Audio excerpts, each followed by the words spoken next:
everyone, and welcome to Formula Drift's Inside Clips presented by Men's Journal for the week of June 1st.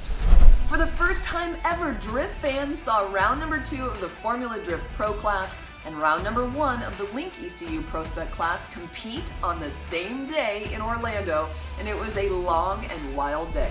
All 32 drivers were introduced in opening ceremonies, and even with half the field of the PROSPEC drivers being rookies, the driving was super impressive.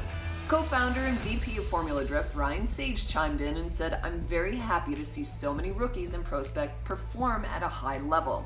One that seemed to take off where last year of Pro 2 ended. The talent is really quite something to watch." I agree.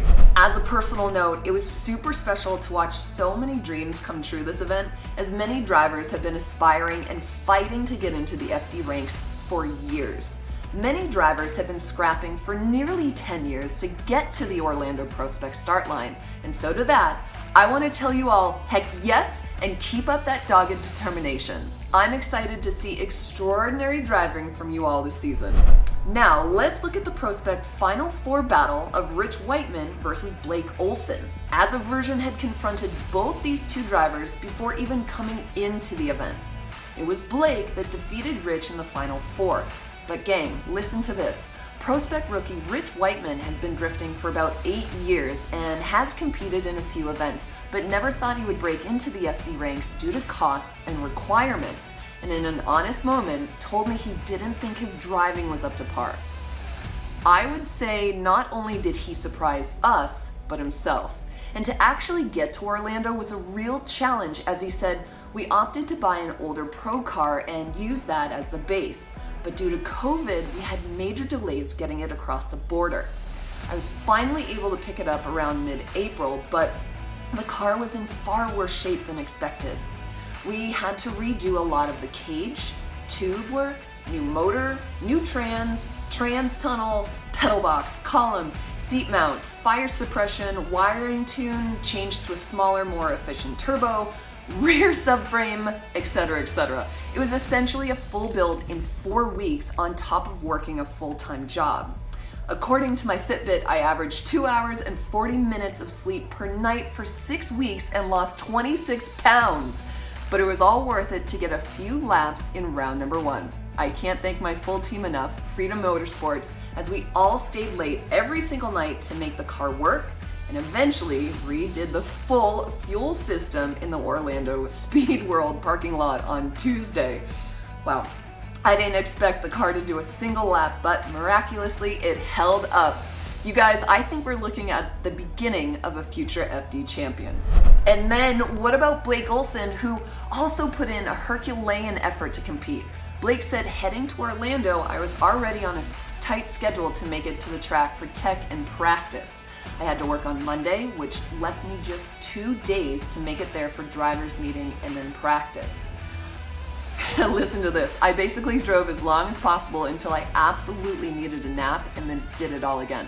During one of the fuel stops, I opened the rear door of the trailer to check the tie downs after a rough highway and immediately noticed the left rear shock leaked all of its fluid out. At the time, he didn't think it was a big deal." And he continued and he said he finally made it to the track Thursday afternoon, a few hours before practice number 2, and noticed that the broken shock also damaged some parts of the chassis. So he knew he was in trouble. He had rear shocks overnighted to the track, and Jonathan Hurst helped him do a 5-minute alignment on the car. And with a few minutes left to practice, he was the last one to put down a lap. Then thrashing in his suit to change the tires for qualifying, he was happy to receive an 88-point run and overall was extremely happy with his driving.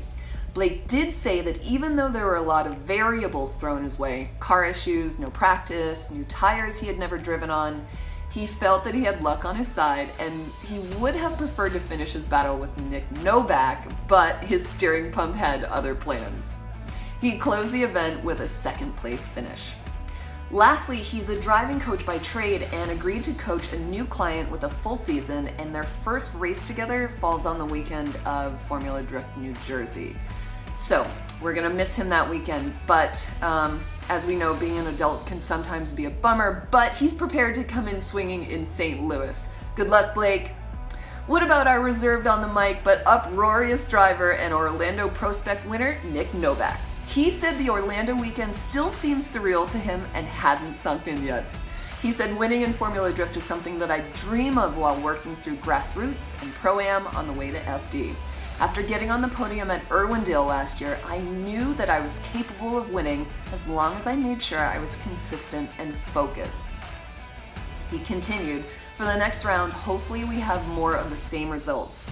I know it'll be difficult though. There's several PROSPEC drivers that are based out of Englishtown and have a lot of seat time there. I know a few have had success on the new Drift Stadium course. We're up for the challenge and can't wait to drive at such an iconic track. Go get him, Nick. Under the same Orlando sun, the pro drivers came to battle in a hard-charging Kyle Mohan flew under the radar, but gang, he battled through some serious adversity to even show up and drive. He fought through so much, so I wanted you to hear it from him. Kyle? Lorette, thanks for asking. Formula Drift Orlando was a wild event for our renewable lubricants Mazda Tricks KMR RX-8 team. We ended up breaking axle components in our Thursday night practice before qualifying, and these are the same parts we broke only a week ago in our big crash in Atlanta, so we knew we had a problem. We figured out a solution. All we needed to do was get an axle from the drive shaft shop in North Carolina down to Florida the same day. So we had a friend pick it up, get it to another friend in Georgia who hopped on a plane and flew down to Florida. We made it just in time. He landed at 7 o'clock. Our crew member picked him up at 7, got to the track at 7:30, and we were able to get the axle in for our last chance qualifier. Nothing short of amazing. Probably one of the most stressful events I've had in a long time. No practice all day long, barely get the parts in time, but we qualified.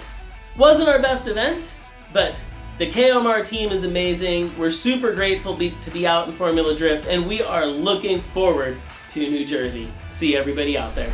Kyle, you are awesome. It would have been really easy to just throw your hands up and quit, but not you and your team. You guys are a real bunch of dedicated Lionhearts. We'd love to see round 3 be better for you. In what is already the most talked about occurrence in FD this year, the infamous Jtp Oil Spill from his Final Four battle with Frederick Osbo.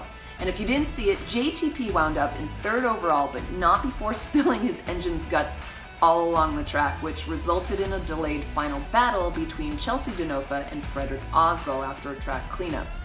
When asked why his engine blew up, Justin said, "From what we've gathered, it looks like a rod failure. Drifting has a hard-duty cycle on all components, and we're finding the limits of our current setup. We're making over 120 wheel horsepower more than we have on the previous setup, so we knew there was going to be some potential issues with more power. It's all a part of the process of pushing limits on new setups. Fortunately, we have the support of Ford Performance through this process, and I'm positive we'll find a solution.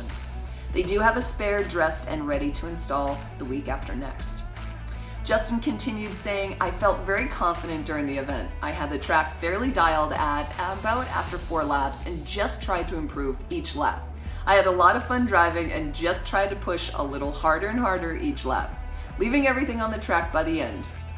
Literally. So that left the track cleanup and the sighting lap for the 2 drivers left in the hunt for the win. Frederick Osbo, our 2nd place finisher in Orlando, told me that the sighting lap, the track felt close to how it was before the oil down. He also mentioned that the team were running a conservative power level in Orlando and said, "We had engine issues at Irwindale last year and Atlanta this year, and Steph has been working really hard to figure out the culprit in the bottom end and oiling system. He built a new engine combination for Orlando, and we really wanted to get through a weekend without breaking something. So we ran low boost and low horsepower, which ultimately limited the grip we could dial in. So still finishing on the podium will give us momentum to be more aggressive in the car setup moving from here. I think that's the best part about a podium finish. It shows what you can do when everything lines up and takes some weight off of your shoulders. It's almost like getting on the podium allows us to take some focus away from getting on the podium for the next couple of rounds, and we can instead focus more on experimenting, trying setups, and just driving hard, which can generate even more strong finishes if you get it right. I guess that's the whole point of having momentum. Frederick Osbo, of course, is a former champion, but a constant student of the sport and always trying to improve his craft. Thanks for your time, Freddie. For the final word, we turn to Formula Drift President Jim Lau. Jim? Thanks, Lorette. It was an epic weekend in the history of Formula Drift. It was the first time we ran two 32-car bracket competitions in one day. We're grateful for the perfect weather that brought out a capacity crowd, more than we've ever had at this venue. We're thankful that the fans that came out in droves stuck with us all day through two full competitions and kept their energy level up. These are all great signs for what our 18th season has in store. I can't wait to see everybody at the new Drift Stadium at Englishtown. See you next month. Thank you, Jim. Thank you all so much for joining us here on Inside Clips, bringing you all of the insider information you can't get anywhere else. I'm Lorette Nickel.